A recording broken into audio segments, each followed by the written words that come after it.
dalam pelaksanaan ibadah korban.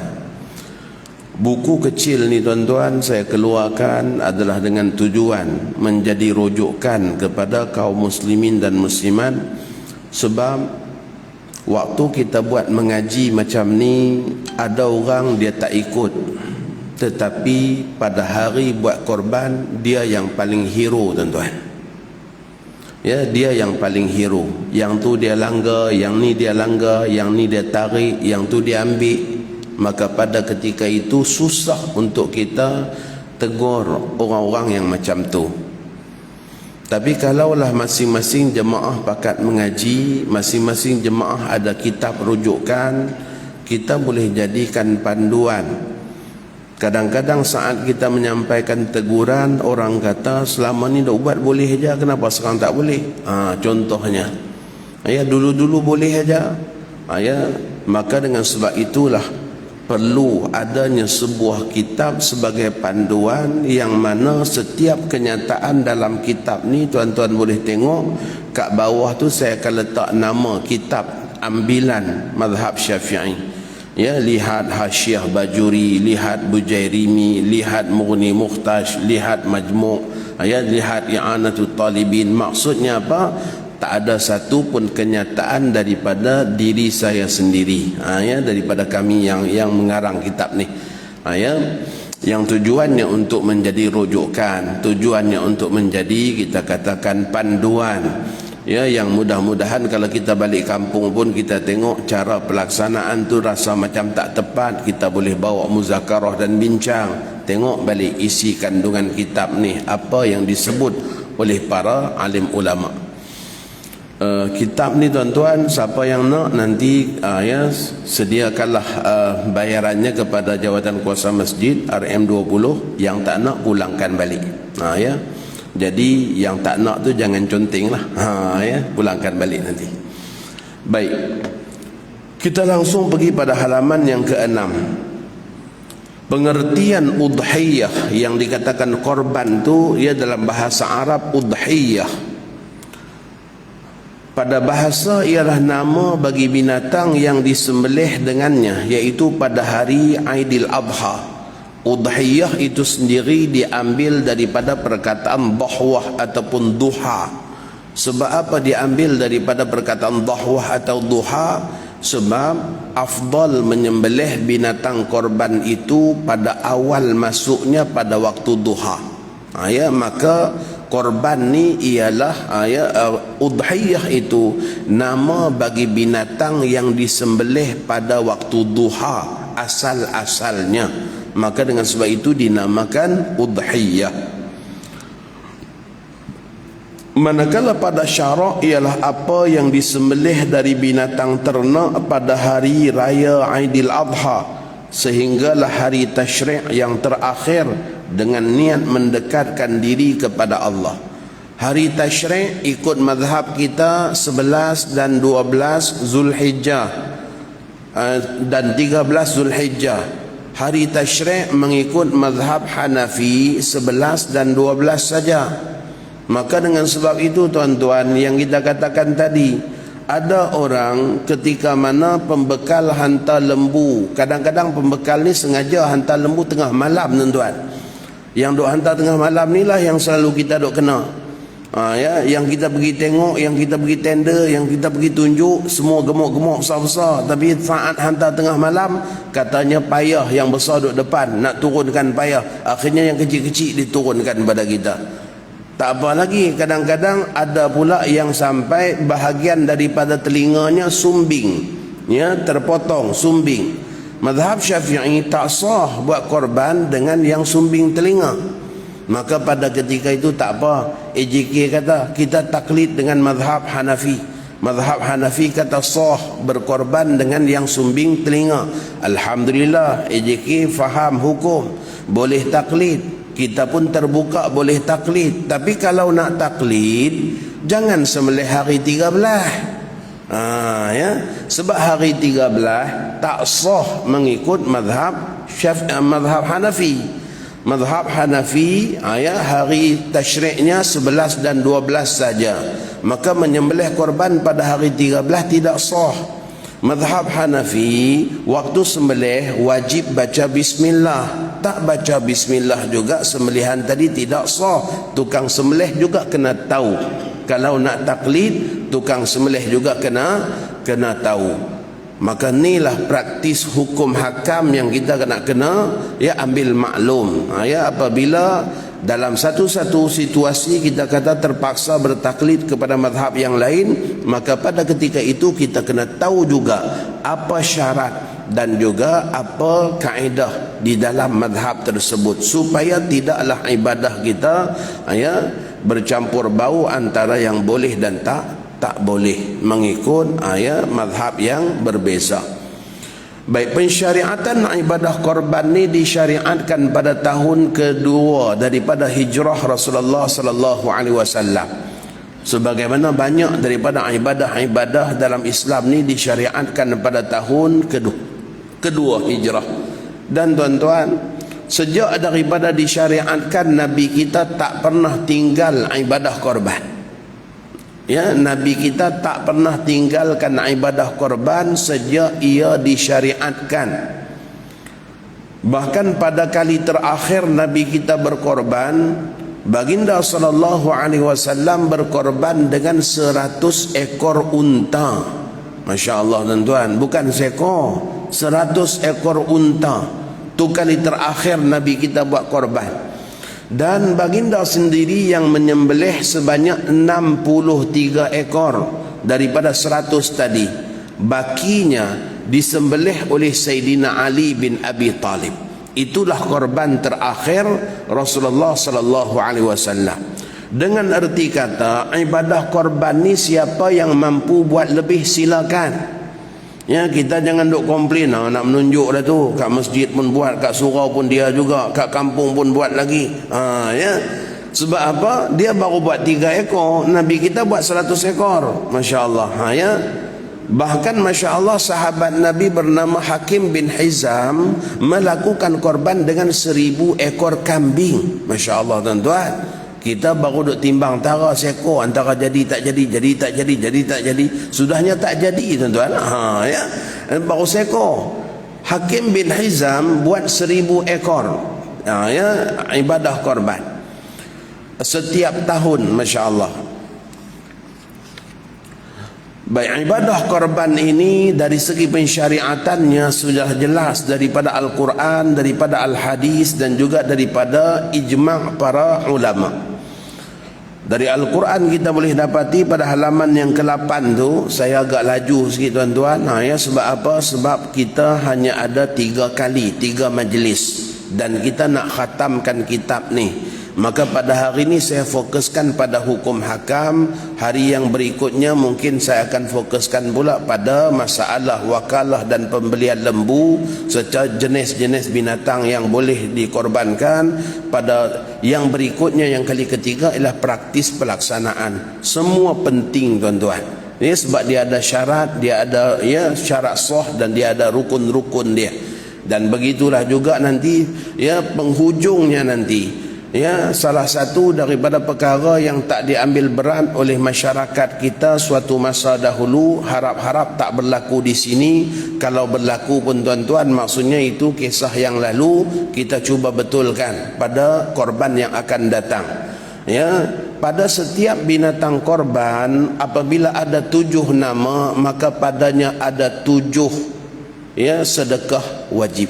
Sekurang-kurang 7 sedekah wajib apabila ada 7 nama. Sebab setiap sedekah mewakili satu yang wajib.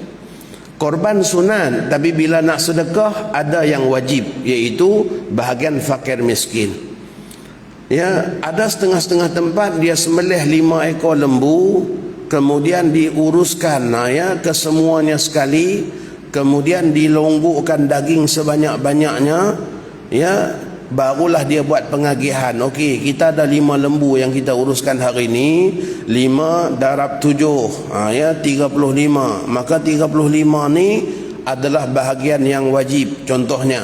Maka pada ketika itu ditarik 35 beg untuk bagi bahagian yang wajib daripada selonggok daging tadi. Maka di situ sangat-sangat berisiko tuan-tuan. Sebab apa? Mungkin yang ditarik itu sebenarnya daripada seekor lembu saja. Maka belum tertunai lagi 4 ekor lembu. Sebab sedekah wajib mesti ambil daripada setiap-tiap ekor lembu. Bukan boleh ambil time longguk macam tu. Tak boleh ambil longguk macam tu, tak boleh. Sebab belum tertunai yang wajib bagi hak-hak yang lain. Yang berikutnya, tuan empunya korban sunat makan bahagian dagingnya sendiri. Sunat makan daging korbannya sendiri. Okey, tarik pula 35 lagi untuk bagi pada tuan-tuan korban. Tuan korban dapat pun tak puas hati juga, ni lembu aku ke, lembu orang punya ke, apakah? Sebab apa? Aku sunat makan bahagian aku punya. Ini tuan-tuan, nanti dalam praktis pelaksanaan nanti saya bagi gambaran dulu betapa pentingnya kita belajar dan bagaimana kalang kabutnya dalam ibadah korban ni kalau orang-orang yang melaksanakannya tidak ambil berat tentang hukum hakam. Baik, daripada Al-Quran jelas firman Allah, fasalli li rabbika wanhar. Oleh itu kerjakanlah salat kerana Tuhanmu semata-mata dan sembelihlah korban sebagai bersyukur. Disebutkan bahawa solat di situ ialah solat hari raya Adha dan sembelih di situ ialah penyembelihan ibadah korban. Dalam ayat yang lain Allah Subhanahu wa taala mengatakan walikulli ummatin ja'alna mansakan liyazkuru ismallahi ala ma razaqahum min bahimatil an'am fa ilahukum ilahu wahidun falahu aslimu wa basyiril mukhbitin. Dan bagi setiap umat itu kami syariatkan ibadah menyembelih korban atau lain-lainnya. Kita ada ibadah menyembelih. Yang pertama korban, yang kedua akikah, yang ketiga ialah nazar, yang keempatnya ialah bayar dam. Itu semua adalah ibadah menyembelih. Ibadah menyembelih. Supaya mereka menyebut nama Allah sebagai bersyukur akan kurnianya kepada mereka. Atas kurniaan apa? Binatang-binatang ternak yang disembelih itu. Maka ulama mengatakan ibadah korban ni adalah tanda bersyukur untuk kita berkongsi rezeki nikmat daging yang sering kali kita dapat makan, maka dikongsikan dengan fakir dan juga miskin. Apatah lagi di zaman kita ni, Masya Allah, sekilo daging pun dah RM40 lebih. Mungkin orang fakir tak beli daging, dia boleh beli makanan yang lain. Maka di musim ni lah kita berkongsi rezeki dengan mereka. Dan hak fakir miskin kita jangan pandai-pandai duk ubah pula. Ni pun ada juga. Jadi dah banyak dah tu fakir miskin tempat kita ni 70 orang aja. Korban kita ni banyak tahun ni. Tak payah bagi banyak sangat pada dia orang, bagi pada orang lain. Yang mana boleh sampai 5 kilo seorang dapat. Contohnya. Ini juga merupakan sikap tak bertanggungjawab terhadap tuntutan agama, tuan-tuan. Hak fakir miskin hak dia. Jangan kita mandai, bagilah. Itu hak dia. Kalau dia rasa lebih dah tak boleh nak simpan, dia boleh jual. Sebab orang fakir dapat daging korban, dia boleh jual. Ini kita layan fakir miskin macam kita layan orang ramai. Orang ramai dapat sekilo, fakir pun sekilo juga. Bila fakir miskin nak rasa korban ni memberi impak besar dalam hidup dia. Sedangkan kalau dia dapat banyak mana sekalipun dia dapat, dia tak nak, dia boleh jual. Disebabkan apa? Orang fakir mendapat semua bahagian daripada binatang korban atas jalan pemilikan, jadi hak milik. Orang kebanyakan dapat daging korban hanya boleh makan, haram jual. Haram jual. Tapi fakir miskin harus untuk menjual. Maka dengan sebab itulah kita jangan berkira dengan fakir miskin. Kalau seorang dapat 10 kilo sekalipun tak apa lah. Dia bukalah satu kaunter pula, kaunter jualan daging fakir miskin. Contohnya. Ya, orang jual di pasar 40, dia jual 30 aja, insya-Allah ada orang beli. Ya, ada orang beli. Maka itu baru kita katakan ibadah korban ni ada memberi kesan kepada fakir miskin. Mana-mana bahagian binatang yang orang suka duk rebut tu, kepala, ekor, kaki, yang sukar EJK nak uruskan, serah semua ke kaunter fakir miskin, biar dia orang jual. Orang minta kepala ni, kepala saya nak boleh, minta maaf, uruskan di kaunter fakir miskin. Tanya dia orang, satu kepala berapa? Ya, RM70. Nah, silakan ambil. Ya, duit tu semua agihkan pada fakir miskin, masya-Allah. Tapi ingat, jangan EJK yang pergi jual. EJK yang pergi jual hukum dia haram. Yang jaga kaunter pun kena orang fakir. Serahkan dulu pada mereka, biar mereka jual. Ya, kita ada teguran daripada Jabatan Mufti beberapa tahun yang lalu, macam mana dengan satu mahat tahfiz kumpulkan semua kulit-kulit binatang korban, kemudian dia buat jual. Ya, dia jual untuk dana tahfiz dia. Maka ditegur. Sebab apa? Sebab dia bukan fakir miskin. Ya, maka haram menjual mana-mana bahagian daripada binatang korban. Tapi orang fakir, apa juga yang dia dapat, dia boleh jual. Sebab tu tuan-tuan, ibadat korban ni bila Allah sebut tentang korban, Allah kata apa? La yanalallaha luhumuha wala dima'uha walaki yanaluhu taqwa minkum. Tak sampai kepada Allah daging dan darah binatang korban. Yang sampai kepada Allah ialah sifat takwa daripada kalian. Bermula daripada tuan punya korban kena ada sifat takwa. Ya, takwa maksudnya apa? Patuhi peraturan, takut batas-batas halal dan haram. Itu sifat takwa. Orang yang menguruskan kena ada sifat takwa. Dia tahu ni ibadah orang, tak boleh dia main pergi cari lembu entah apa-apa, kena cukup umur. Tak cukup umur tak sah. Ya, ibadah orang ni. Ya, dia kena pergi tengok sungguh-sungguh, tanda sungguh-sungguh. Kalau pembekal hantar yang lain tak sama, ya, tak boleh main pasrah saja. Ya, kena tuntut balik ganti rugi. Kalau yang datang tadi tu tak cukup umur ataupun tak sah untuk dijadikan korban. Ya, begitulah juga orang yang mengurus, yang menyembelih kena ada sifat takwa. Sebab apa? Dia tahu dia tak boleh minta mana-mana bahagian daripada binatang korban kerana dia buat kerja. Sebab minta macam tu jadi upah. Dan upah dalam ibadah korban dengan pemberian mana-mana bahagian binatang korban, hukum dia haram. Ya, hukum dia haram. Upah duit tak apa. Ya, upah duit pun kena beringat juga. Ada satu tempat, masya-Allah, dia offer ya, RM250 seekor lembu, kami urus semua. Masjid pun seronok lah, bukan senang tuan-tuan nak bersilat dengan lembu ni. Takat 250 okey lah. Ya, kita bayar lah. Ya, tapi bila banyak ekor kita minta diskaun. Ya, boleh tak diskaun segini banyak ekor ni? Kata dia boleh. Tapi nanti budak-budak saya pun dapat juga daging seorang 2 kilo. Contohnya. Maka dia diskaunkan tinggal 100. Disebabkan apa? Lagi 150. Ya, tak payah bayar sebab nanti budak-budak dia dapat daging juga. Hukum dia haram. Sebab apa? Menggantikan bayaran dengan daging. Ni tuan-tuan. Hal-hal yang macam tu kadang-kadang tak perasan. Ya, kadang-kadang tak perasan. Begitulah juga bab wakalah. Dalam korban ni pun ada bab wakalah. Ya, saya mewakilkan pengurusi masjid untuk menguruskan dan menghasilkan ibadah korban bagi diri saya pada tahun ini. Maka pengurus masjid pun kata aku terima. Maka pada ketika itu pengurus masjid wajib menyembelih sendiri, tak boleh bagi orang lain sembelih. Sebab apa? Sebab dia terima wakalah tadi itu atas nama diri dia sendiri. Ya, atas nama diri dia sendiri.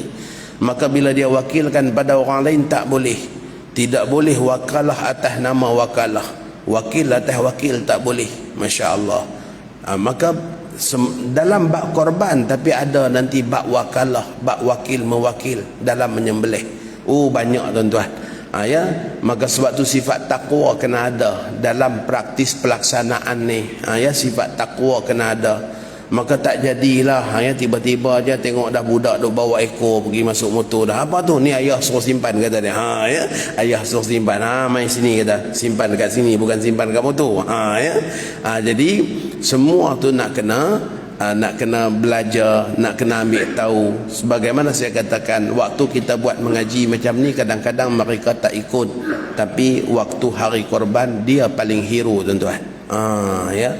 Yang tu yang ni semua dia tentukan. Maka susah kita, susah AJK yang nak menguruskan kalau orang ramai juga tak ikut faham. Tapi kalau ramai-ramai faham, dia tak berani nak buat apa tuan-tuan. Sebab apa? Bukan Tuan Imam aja tegur, semua orang akan bercakap, semua orang akan tentang, semua orang akan kata tak boleh. Maka barulah kita dapat jaga ibadah kita dan juga takwa kita tuan-tuan. Baik, daripada hadis Nabi SAW pada halaman yang ke-9, tidak ada amalan yang dilakukan oleh anak Adam pada hari nahar, iaitu hari raya, yang lebih dicintai oleh Allah selain daripada menumpahkan darah binatang korban. Sesungguhnya ia akan datang pada hari kiamat dengan tanduknya, bulunya dan kukunya. Dia datang tu bukan untuk kita naik tuan-tuan. Ya, kalau tiap-tiap tahun buat sekong jenuh lah nak pilih nak mana kita nak naik. Ya, jadi tunggangan bukan. Didatangkan tadi tu kata para ulama dalam mizan timbangan. Sehinggalah semua yang ada pada tubuh binatang korban tu ada nilai pahala. Hatta dengan bulu dia pun ada nilai pahala. Bulu yang dibuang, kulit yang dibuang, kuku yang dibuang, tanduk yang dibuang, itu pun nanti di hari akhirat ada nilai pahala di sisi Allah. Tu nak bagi tahu kepada kita betapa besarnya ibadah korban ni, sehingga bahagian-bahagian binatang yang mungkin dibuang saja pun sebenarnya ada nilai di sisi Allah di hari akhirat kelak. Sesungguhnya darah tersebut akan sampai kepada redha Allah sebelum ia jatuh ke bumi. Korban ni ya, sebelum darah tu tumpah mencecah bumi, kita dah dapat redha Allah. Begitulah besarnya ibadah korban. Maka hendaklah kamu rasa senang dan suka dengan ibadah korban. Maka dengan sebab itu ulama kata makruh kalau kita mengeluh korban pula dah, makruh. Ya, seolah-olah kita tak suka pada ibadah yang Nabi pesan suruh kita suka. Ya, hendaklah kalian rasa suka dengan ibadah korban ni, sebab bila dia datang dia bawa manfaat yang sangat banyak pada kita. Baik, ijma' para ulama mengatakan ibadah korban ni salah satu daripada tuntutan dalam syariat agama Islam.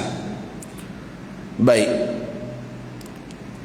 sepakat para ulama mengatakan bahawa korban merupakan seafdal-afdal sedekah dan tidak ada sedekah yang lain yang boleh menggantikan ibadah korban. Tak ada sedekah lain boleh ganti ibadah korban tuan-tuan. Contohnya lah kita tengok dalam poster di masjid kita, iklan korban tahun ni RM800 satu bahagian. Kita pun ambil RM800 kita bagi pada fakir miskin. Nah, ni sedekah saya ganti korban saya. Contohnya, ulama sepakat mengatakan bahawa pemberian yang sedemikian tidak dapat menggantikan sedekah korban. Ya, dia jadi sedekah saja. Jadi sedekah saja. Ya, lebih afdal dengan kita buat korban. Ya, lebih afdal kita buat korban daripada kita bersedekah senilai ibadat korban kepada fakir miskin. Sebab apa macam tu? Sebab pada ibadah korban itu terkumpul banyak perbuatan-perbuatan taat yang lain. Yang pertama, ya, mencari binatang yang cukup umur, satu perbuatan taat. Mencari binatang yang memenuhi sifat-sifat dan syarat sah korban, itu lagi satu perbuatan taat. Menyembelih binatang korban itu perbuatan taat yang lain. Saat darah binatang korban tumpah, Allah janji dua perkara. Yang pertama ridha, yang kedua pengampunan. Ya, jadi ridha pun dapat, pengampunan pun dapat. Maka yang ni tak ada ni dalam sedekah tadi. Ya. jaminan redha dan pengampunan. Kemudian Masya Allah, ganjaran pahalanya hatta dengan nilai sehelai bulunya pun ada ganjaran pahala di sisi Allah. Dan berikutnya, kita yang melakukan ibadah korban, walaupun ibadah korban itu sunat, tapi saat kita bersedekah pada korban nanti, maka ada satu bahagian wajib. Daripada korban sunat kita tu ada satu bahagian wajib, maka kita dapat ganjaran pahala sedekah wajib. Sedekah ganti korban tadi tak dapat pahala wajib. Yang ni ibadah korban ada sedekah wajib. Begitulah juga dengan kita buat ibadah korban, kita telah mencetuskan ganjaran pahala kepada berapa ramai orang lain. Yang datang bantu, yang tolong cari lembu, yang menguruskan, yang menyembelih, yang lapar, yang tolong packing, yang tolong hantar, semua dapat ganjaran pahala hanya kerana ibadat korban kita.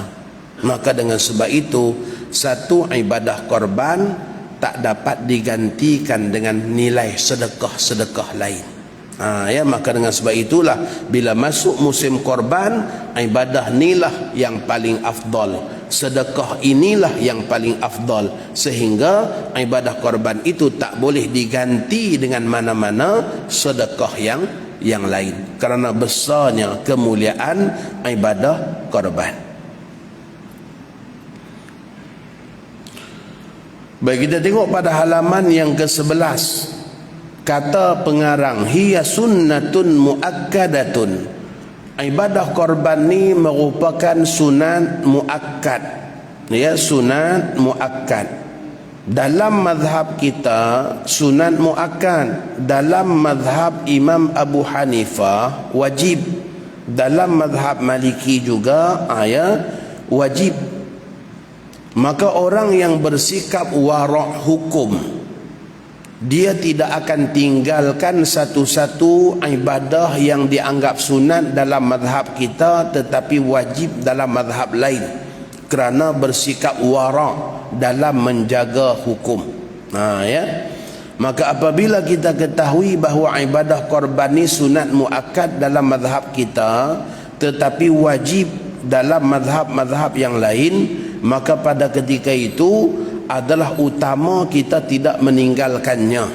Maka dengan sebab itulah satu kaedah yang digariskan oleh Imam Ibnu Hajar, tiap-tiap amalan yang dihukum sunat dalam mazhab kita tetapi dihukum wajib dalam mazhab lain, apabila kita buat, kita dapat dua ganjaran pahala. Satu, ganjaran pahala kerana kita melakukan perbuatan itu yang dianggap sunat dalam mazhab kita. Yang kedua, kita dapat lagi ganjaran pahala kerana meraihkan pandangan wajib. Sebab meraihkan pandangan wajib itu kita dapat pahala kerana dihukumkan sunat meraihkan pandangan-pandangan yang mengatakan wajib. Maka orang yang melakukan korban ni ikut mazhab Syafi'i, dia dapat pahala sunat ibadah korban, dan dia juga dapat pahala sunat meraihkan pandangan yang mengatakan wajib. Baca doa iftitah hukum sunat, tapi dalam mazhab Hanafi wajib, tuan-tuan.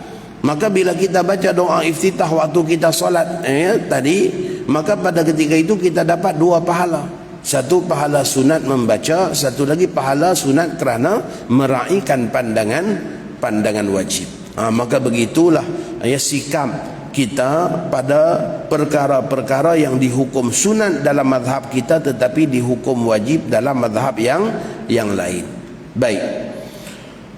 Ibadah korban merupakan sunat muakkadah dan syiar agama yang jelas, yang sangat dituntut ke atas orang-orang yang berkemampuan demi memelihara syiar Islam. Imam Syafi'i berpendapat ibadah korban hanyalah sunat berdasarkan beberapa dalil. Antaranya ialah hadis daripada Ummi Salamah radhiyallahu taala anha bahawa baginda Nabi SAW bersabda, idza ra'aitum hilala dzil hijjah wa arada ahadukum an yudhhiya falyamsik an sya'rihi wa adfarihi. Bila masuk aja 1 Zulhijjah ni, tak lama lagi akan masuk 1 Zulhijjah, maka masuk aja awal Zulhijjah, orang yang nak melakukan ibadah korban sunan untuk dia tak potong kuku, tak cukur bulu, tak potong rambut, ya, sampailah korban dia diselesaikan. Bermula daripada 1 Zulhijjah sampailah binatang korban dia disembelih. Maka tempoh itu dikatakan tempoh sunat, untuk tidak potong kuku, tidak cukur bulu, dan juga tidak kita katakan memotong rambut dan sebagainya. Hanya bagi penama korban saja. Kalaulah buat korban tu satu aja kerana mewakili satu family, maka pada ketika itu orang yang tak potong kuku, rambut dan sebagainya ni hanya penama saja. Ya, bukanlah satu family tu tak boleh potong, tidak, hanya penama sahaja. Baik, apabila kamu melihat hilal Zulhijjah, maksudnya 1 Zulhijjah, dan salah seorang dari kamu bermaksud akan melakukan korban. Perkataan bermaksud akan melakukan korban itu memberi makna, ya, perkataan bermaksud akan melakukan korban memberi makna sunat, bukan wajib. Sebab kalau wajib tak boleh bercadang-cadang nak buat dah, memang wajib buat. Tapi bila bermaksud akan melakukan, bermaksud ada pasang niat bercadang nak buat. Ada pasang niat bercadang nak buat. Maka ini alasan mazhab Syafi'i yang mengatakan bahawa ibadah korban tu sunat. Sebab lafaz bercadang nak buat tu. Sedangkan kalau wajib bukan lafaz macam tu, sebab semua orang dah wajib buat. Tak boleh main cadang-cadang lagi. Hendaklah dia menahan diri, yakni tidak memotong dari rambut dan juga kukunya. Imam Al-Baihaqi dan selainnya telah meriwayatkan dengan sanad yang hasan bahawa Abu Bakar As-Siddiq dan Umar Al-Khattab pernah tidak melakukan ibadah korban kerana bimbang orang ramai menganggap ianya wajib. Maksudnya zaman khalifah Sayyidina Abu Bakar dan juga Sayyidina Umar pernah tak melakukan korban kerana bimbang orang beranggapan ibadah korban itu wajib. Maka khalifah tak buat korban tahun tu disebabkan bimbang orang anggap wajib. Waktu Nabi kita berkhutbah, Nabi kita berdiri di anak tangga ketiga mimbar. Abu Bakar bila tengok Nabi kita berdiri di anak tangga ketiga, waktu Nabi kita wafat, Abu Bakar berdiri di anak tangga yang kedua. Tak sanggup untuk berdiri di tempat Nabi berdiri kerana rasa hormat.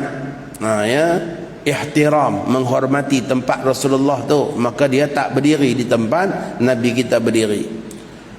Wafat Abu Bakar, Omar berdiri di anak tangga yang pertama. Di anak tangga yang pertama. Nabi kita anak tangga ketiga, Abu Bakar yang kedua, Omar yang pertama. Omar anak tangga yang pertama. Datang zaman Sayyidina Osman langsung melangkah berdiri di anak tangga ketiga. Osman tak berdiri di lantai, tuan-tuan. Sebab nak respect, hormat Umar, berdiri di lantai. Kalau Osman buat macam tu, nanti Ali kena gali, sekaki turun ke bawah. Mungkin khatib-khatib zaman kita dah ada di dasar bumi dah. Tapi tradisi itu tak diteruskan. Sebab apa? Sebab bimbang orang anggap wajib. Zaman Sayyidina Osman langsung naik ke atas. Sebab apa? Bimbang umat anggap wajib. Sedangkan ia hanyalah adab saja, mengembalikan umat kepada sunnah yang sebenar, berdiri di anak tangga yang ketiga.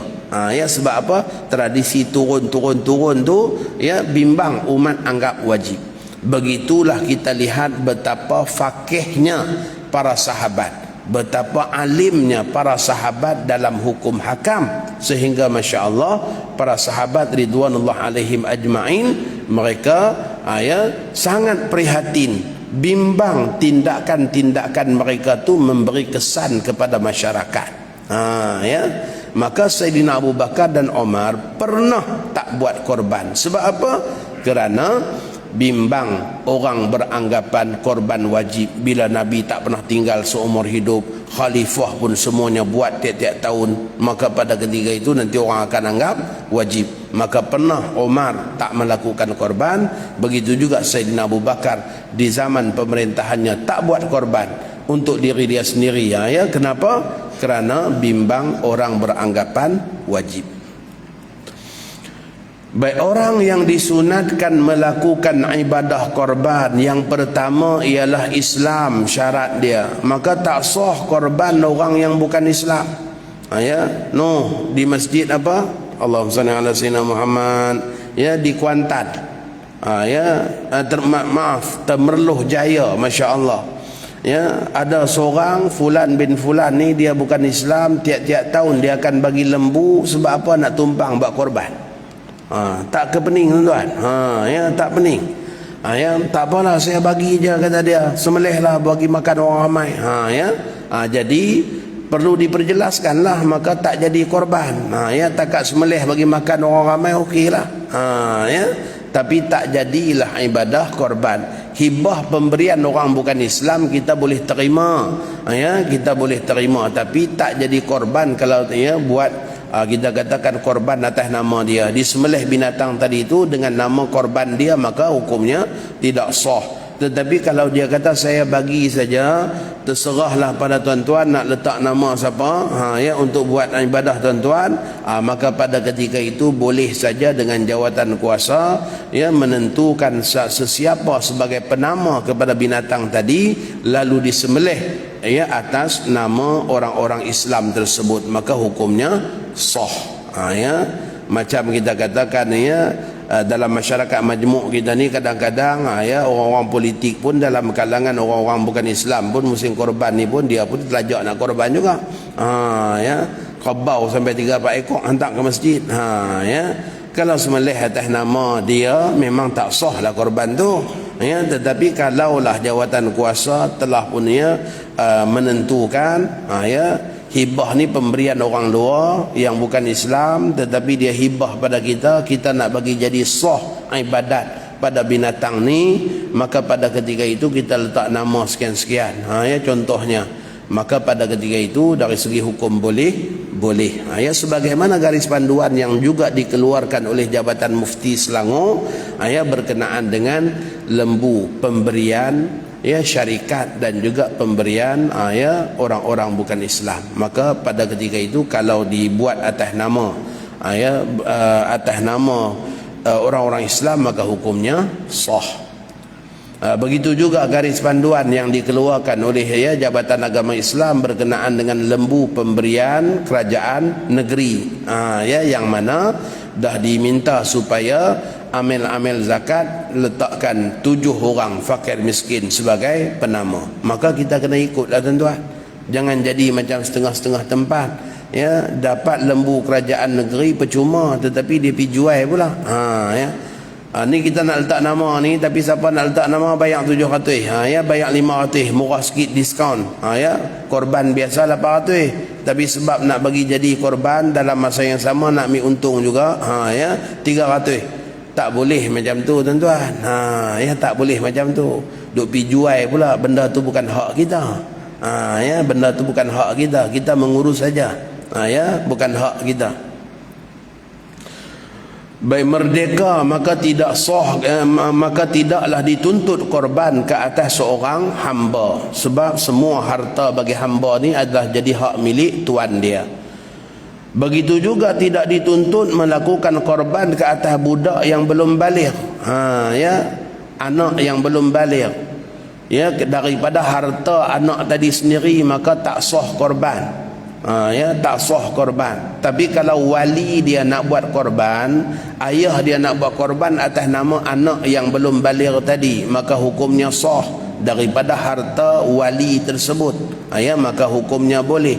Yang tak boleh kalaulah, ya, dia rotate tiap-tiap tahun nama anak yang ni, dia kemudian isteri, tahun berikutnya anak yang sulung, tahun berikutnya anak yang lain pula, sampai yang berikutnya yang paling kecil sekali. Ya, tapi kita ambil duit akaun dia lah, maka hukumnya tak sah.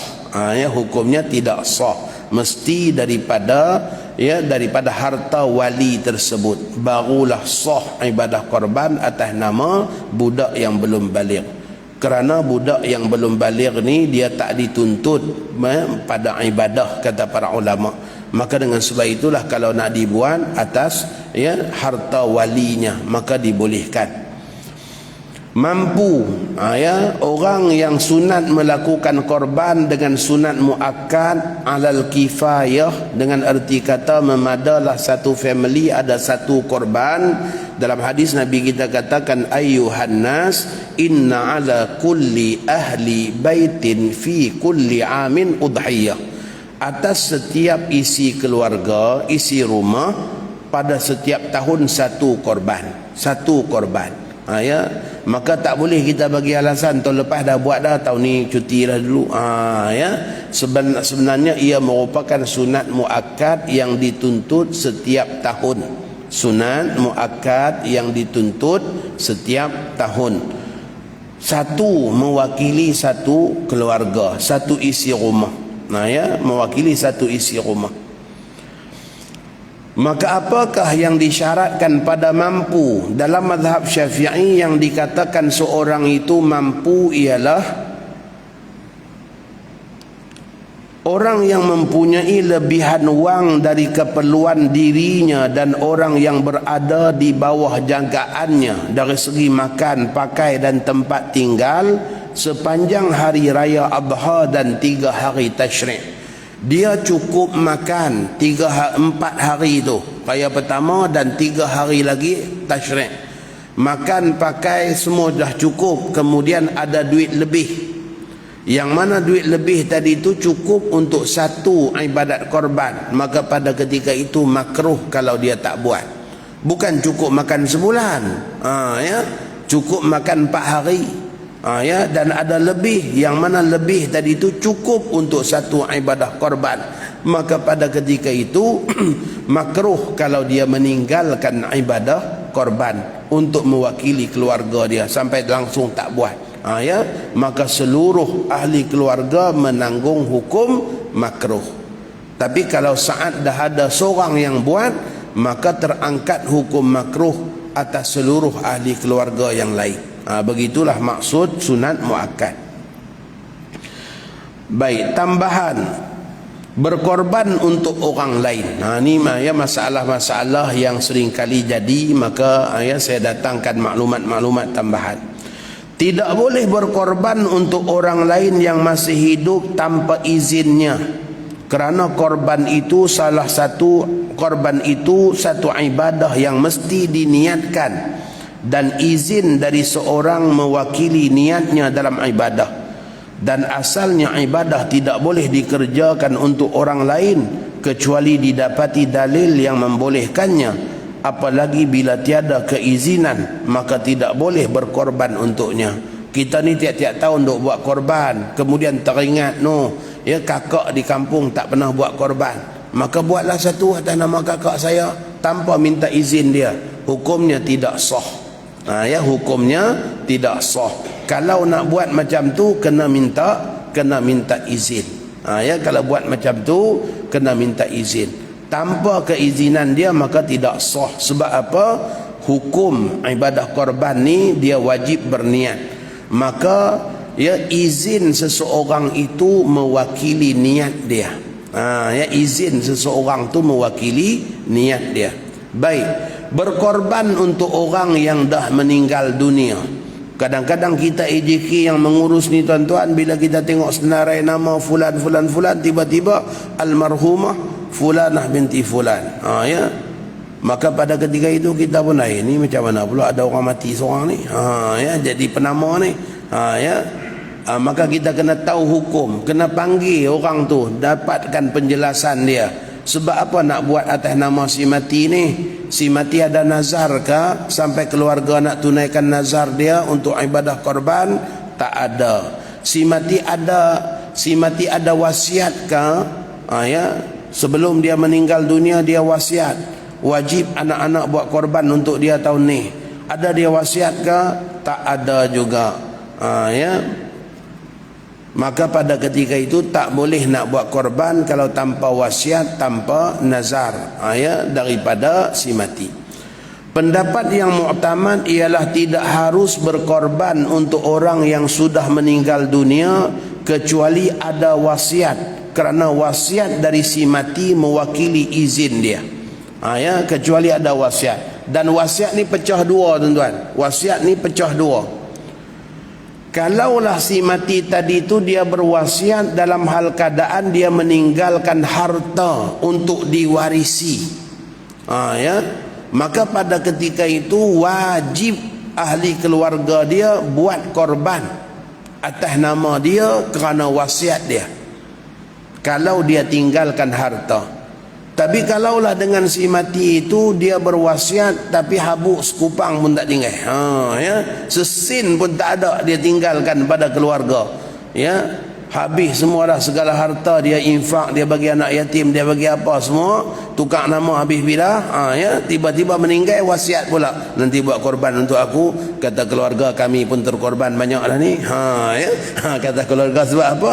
Ayah bagi semua kat orang, ya. Maka pada ketika itu ulama mengatakan tak wajib melakukan korban, tetapi hukum dia sunat. Ya, apabila si mati berwasiat, ya, tetapi dia tak tinggalkan harta, maka hukum berkorban atas nama si mati adalah sunat, tidak wajib. Ya, tapi kalau wasiat dan tinggalkan harta, maka hukumnya adalah wajib.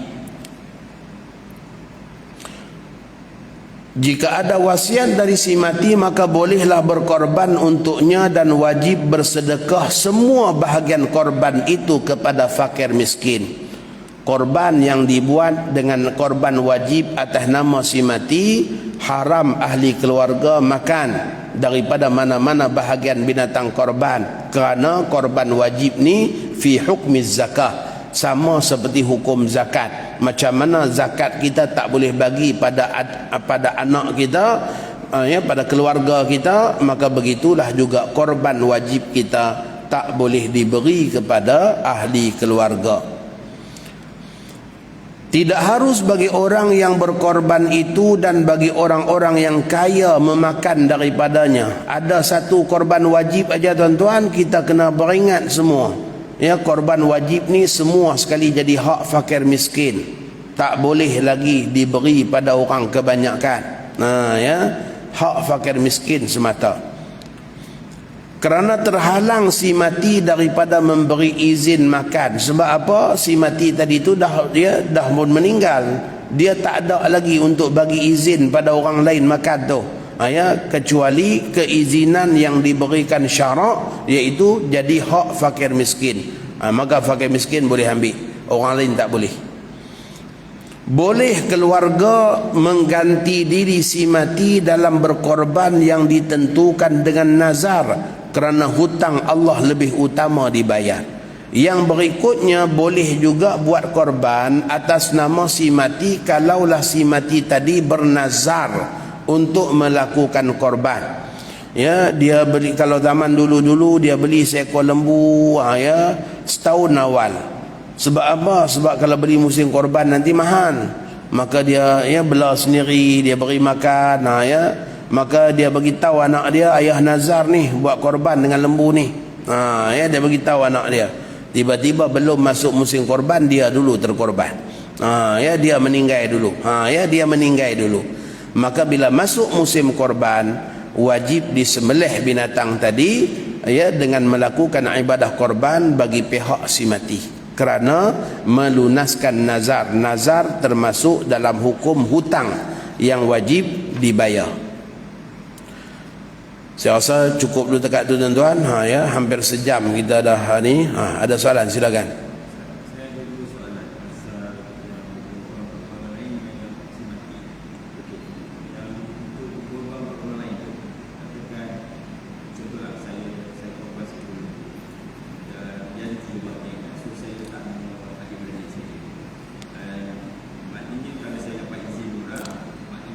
Ya, betul, betul.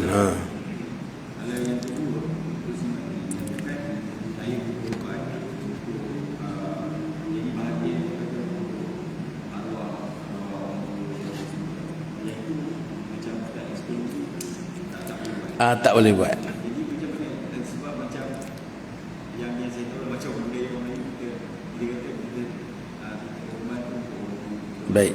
Okey, baik. Okey. Dua soalan. Yang pertama tadi, kita nak buat korban seekor lembu, kemudian nama kita satu, ada lagi 6 nama kosong. Boleh tak kalau kita letak nama adik-beradik kita? Hukumnya boleh, dengan syarat mestilah dapat izin daripada mereka. Tanpa izin maka tidak sah korban atas nama mereka semua. Baik, itu soalan yang pertama. Soalan yang kedua, ya, kita nak buat korban untuk atas nama si mati, maka sebagaimana yang telah dimaklumkan, qaul mu'tamad dalam mazhab kita mengatakan tidak sah berkorban atas nama si mati.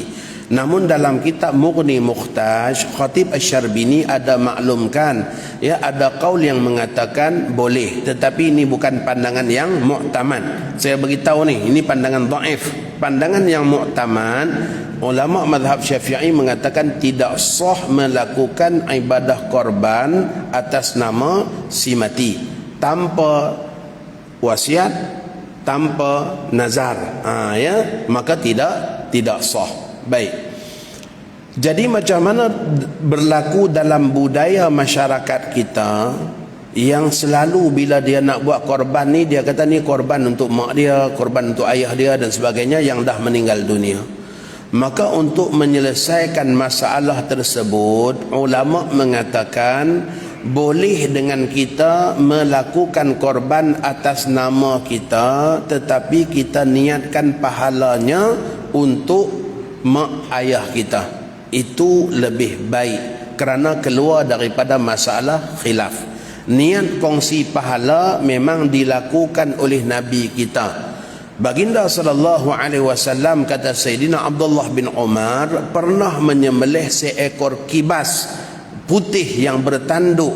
Lalu baginda katakan, ini untuk diriku dan juga untuk seluruh umatku. Ulama mengatakan niat tersebut adalah niat berkongsi pahala, bukanlah niat sebagai penama, kerana pada seekor kambing hanya satu nama saja, ya, maka Nabi kita niat kongsi pahala. Maka untuk wa amman lam yudhi an ummati, Nabi kita katakan ini untuk orang yang tak buat korban dalam kalangan umat aku. Maka yang tak buat korban dalam kalangan umatku tu dapat dipahami yang dah meninggal dunia, yang masih hidup, yang belum dilahirkan dan akan datang nanti, ya, pada masa-masa hadapan. Begitulah besarnya niat Rasulullah sallallahu alaihi wasallam, ya, sehingga Nabi kita dah berniat untuk kita semua. Ya, begitulah kasih sayang Rasulullah sallallahu alaihi wasallam.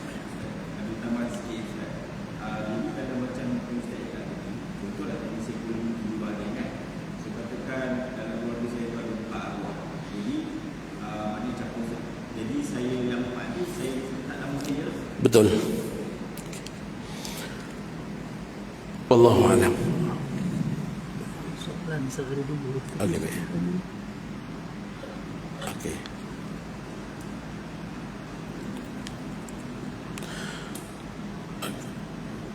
Okey, ada soalan. Cara lafaz niat macam ni dibolehkan ke, maknanya wakalah kepada organisasi bukan kepada individu. Saya seperti nama dan alamat di bawah mewakilkan pelaksanaan korban akikah pada tahun ini sebanyak berapa RM sekian-sekian.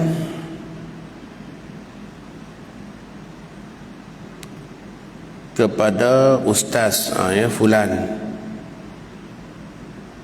wakil Badan Amal Al-Khairiyah, untuk menguruskan ibadah korban.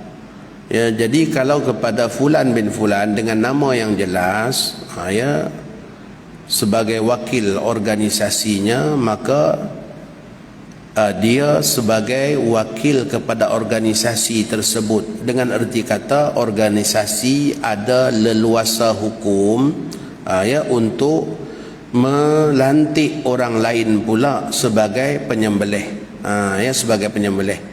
maka ni tak ada masalah, boleh saja. Ya, boleh saja. Nanti yang tu kita akan bincangkan nanti pada pelaksanaan 25 hari bulan nanti tuan-tuan. Ya, daurah kali ketiga ni baru masuk bab pelaksanaan. Yang akan datang ni kita pergi pada hukum hakam, sah batal pada binatang dan syarat-syarat yang lain. Wallahu a'lam. InsyaAllah kita akan jumpa lagi. Allahumma ja'al jam'ana hadha jam'a marhuma wa tafarruqana min ba'dihi tafarruqa ma'suma wa la taj'al fina wa la ma'ana syaqiyyan wa la matruda wa la mahruma. Sallallahu ala sayyidina Muhammad wa ala alihi wa sahbihi wa baraka wa sallam. Walhamdulillahi rabbil alamin. Taqabbalallahu minkum.